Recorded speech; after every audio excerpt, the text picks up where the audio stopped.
ne rek ñoom looloo leen taxoon a jóg. d'accord ñu dem ci assemblée nationale. foofee nga xam ne ni ki tey jii ñi ngi doon daje député yi ngir indi coppite ci li nga xamante ni moo jëm ci règlement intérieur bu assemblée nationale. désormais le premier ministre dootu fa demati comme ni mu fa doon demee weer bu jot ngir jàkkaarloog député yi Anta nag xataraayu na ba tëdd suuf neen daa war a ñëw chaque weer. teg ko ci fan. xam naa daa fan waaye quand tu as un premier ministre comme Ousmane Sonko da nga koy épargner moo tax quand je vois même Guy Marius Sagna avec ces questions écrites là. dama naan mais kii li Ousmane am yëpp. mais nga bëgg ko yokkate ay questions écrites yu nga xamante ni yooyu mën nga ko épargner. alors assemblée nationale nag fi mu toll nii man de 15e législature bi. maa ngi leen di sentir ñu ngi liggéey quoi. ah oui. au moins. ils sont en train de travailler. ils sont en train de travailler. absolument ça je suis pas. wax nañu ne ñoom ñu ngi ñëw. di def lu nga xamante ni moom mooy changement de leur règlement intérieur mais assemblée yi fi jaar ne da nga mës a dégg ñu di la wax un changement de règlement intérieur def la loi yi wax la ci parité wax la ci lépp li nga xamante ni soxla nañ ko ni règlement ci assemblée nationale bi pour mu doxee ko. mosuma ko dégg. question d'actualité yi nga xamante ni mais premier ministre ak son gouvernement dañ fa war a ñëw mais dafa bëri chaque fin du mois nga war fa ñëw. alors que mënoon nañ ko def par trimestre. et cette assemblée nationale c'est réfléchi sur des trimestres. moom lañ ko def. mais chaque 3 mois. nga ñëw mën a lii mais 4 conseils des ministres yu ne ci diggante bi nga da war a dem assemblée nationale alors que yaa ngi war a bëral sa jéego yi pour mën a dem. sa liggéey mais loolu dafa métti. et félicitations à nos députés. waaw ils ont été catégoriques. mais nekk ci liggéey bu nga xamante ni liggéey bu am solo la. adopté également assemblée nationale selon rythme gouvernement bi nga xam yow fi nga jëm fan la et que assemblée nationale dañ ko def pour mu contrôler les actions du gouvernement mais pas perturber les actions du gouvernement. c'est sûr. dafa am nag ci député yii ña fa nekk les soi-disant opposition yoo xamante ni dañuy jéem a perturber les actions du gouvernement mais ils ne sont pas dans le contrôle de l'action gouvernementale. xëy na li ngay wax. léegi bu fekkee ni yow amoo ambition wu contrôler les actions du gouvernement parce que gis nga ne actions yi lépp a nickel. waaw. mais yow sa ambition mooy perturber les actions du gouvernement mais naturellement da ngay bëgg un premier ministre aussi chargé que Ousmane Sonko chaque fin du mois mu jaar assemblée nationale pour nga laaj ko lan. ci lan la lay expliquer d'autant plus que lépp transparent fii nii lépp a ngi leer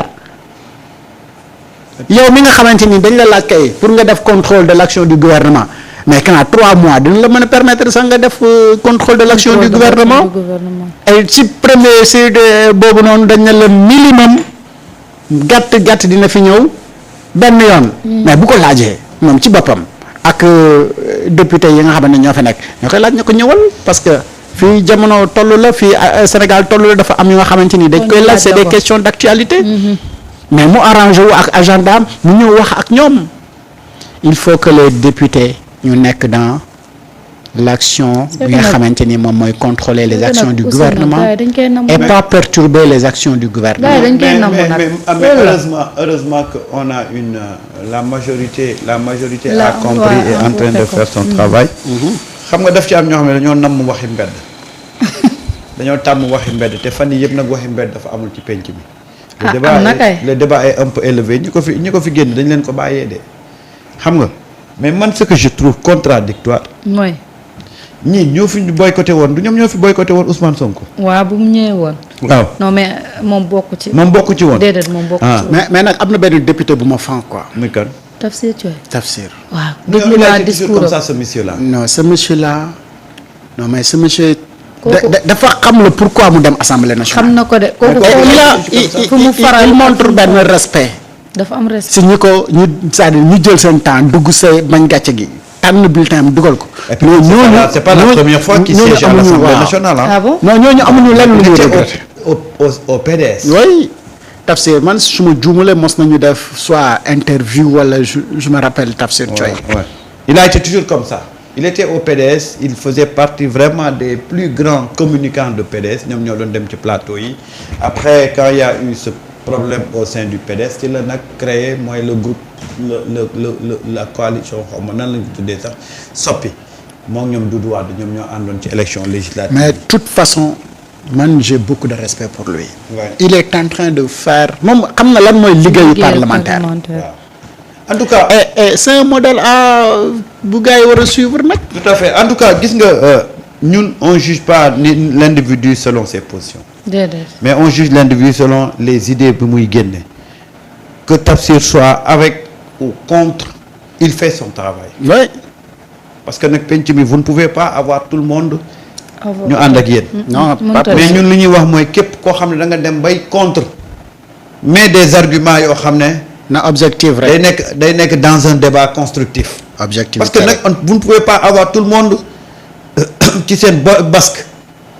li ñu soxla rek mooy ce qui s'oppose avec des arguments yoo xam ne dafay enrichir le débat public loolu rek la ñu soxla instant bi au Sénégal que les gens puissent wax naa ko fi barki démb quand j'ai vu maître Meissa Babou bi mu wax ci rapport bi ak yi mu les recommandations yi mu teg ci penc mi mais da ngay xam ne ñun c'est ce genre de débat là que nous avons besoin sur la place publique qu'on soit avec ou contre le pouvoir loolu c'est pas le problème. parce que amu fi benn pouvoir boo xam da ngay ñëw ba dem te doo am ay opposants mais quel genre d'opposition la ñu soxla et d'opposants c'est-à-dire que si c'est des opposants yoo xam ne dañuy nekk ci dàll nit keeg yëre nit keeg roplaan bi mu dugg ak na muy doxee ca tapis ba on ne veut pas ces genres d'opposition là te malheureusement les gens qui devaient s'opposer manquent de courage dem di yónni ay guignol dans les plateaux ñu nekk ci di xasti wala di wax des débats aussi terre à terre c'est ça qu'on est en train de dire que c'est pas normal dans un pays comme le Sénégal. pays boo xam ne en termes de politique en termes de démocratie nous avons vraiment franchi des pas très importants tey boo ñëwee ñu ne la ñan ñooy sa opposition ngay dégg ay nit yoo xam ne xamuñu lu géej gi di riir ñu ne la ñii ñooy say opposition mais tu as mal c'est ce qui doit s'opposer nañ am courage yu génn opposé wu parce que vous avez envoyé des mercenaires dem nañ ils ont atteint leurs limites ils font pas le poids léegi nag génn leen lu mu métti ngeen génn toog jàmbarloo gars yi vous ne pouvez pas continuer éternellement à vous refuser derrière des pétards mouillés loolu mënut a nekk parce que quand même tey boo gisee niveau bi ni mu bàyyee ñan ñooy wax au nom de l'opposition ñu amul benn xam-xam waaw c'est-à-dire que c'est ça un peu qui c'est dommage pour le Sénégal le Sénégal ne mérite pas ça le Sénégal a eu toujours des opposants techniques des opposants très pertinents des opposants yoo xam ne dañuy ñëw toog avec des arguments ñuy def ay débats de haute facture da ngay dem ba finalement sax doo xamee kan moo ci opposant kan moo ci nekk au pouvoir tellement les débats étaient enrichis et très pertinents parce que on ne discutait pas de personne. On discutait de programmes, on discutait des actions que le gouvernement était en train de mettre en place mais tey nag da ngay ñëw salaamaaleykum maaleykum salaam nga tàmbalee ko ci Sonko bismillah ci Sonko rahmaani ci Sonko asalaamaaleykum ci Sonko loolu mooy lan.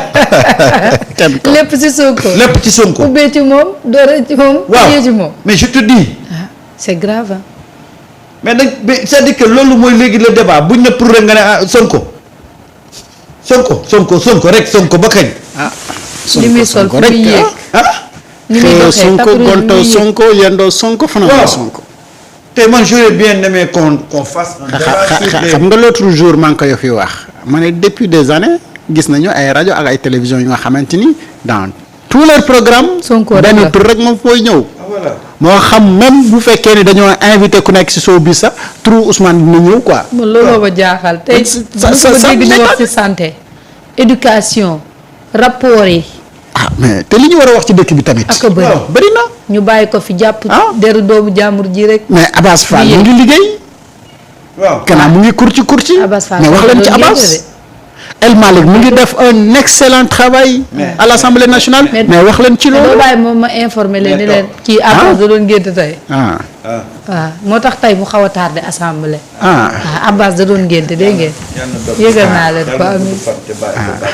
tey par exemple bu xoolee Abass il est en train de désamorcer beaucoup de bombes.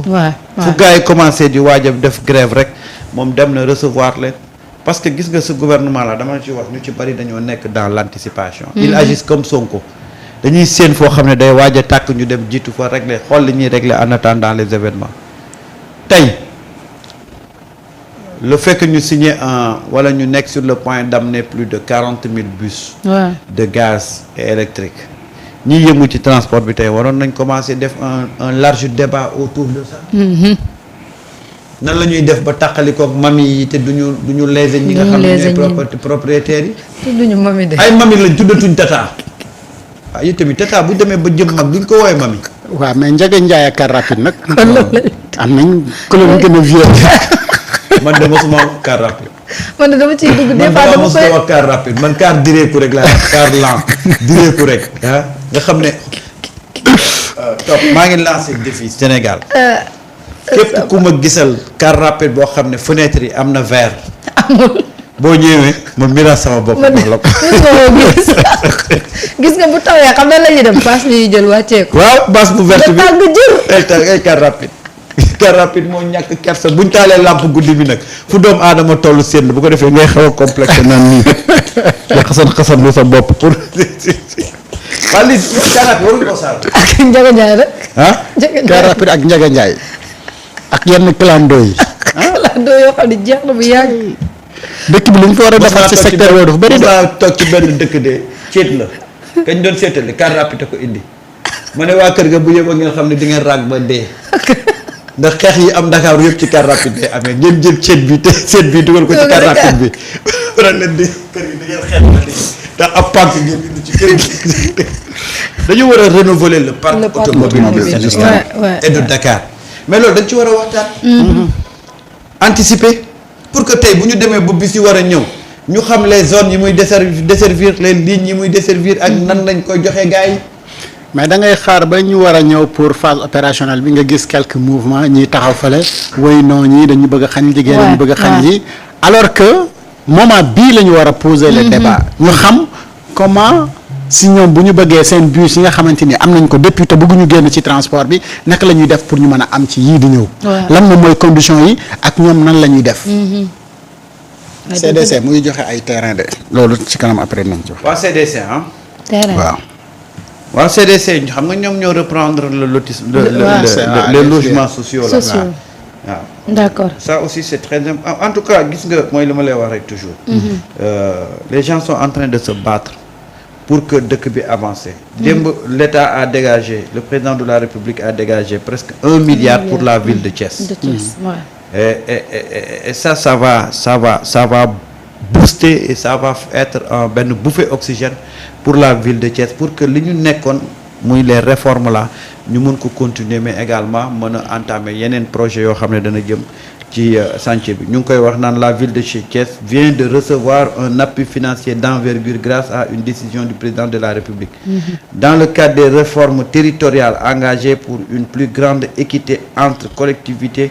Le chef de l'État a octroyé une enveloppe de 1,4 milliard à la municipalité de Thiès, marquant ainsi une rupture avec les allocations jugées jusque-là insuffisantes. Donc foofu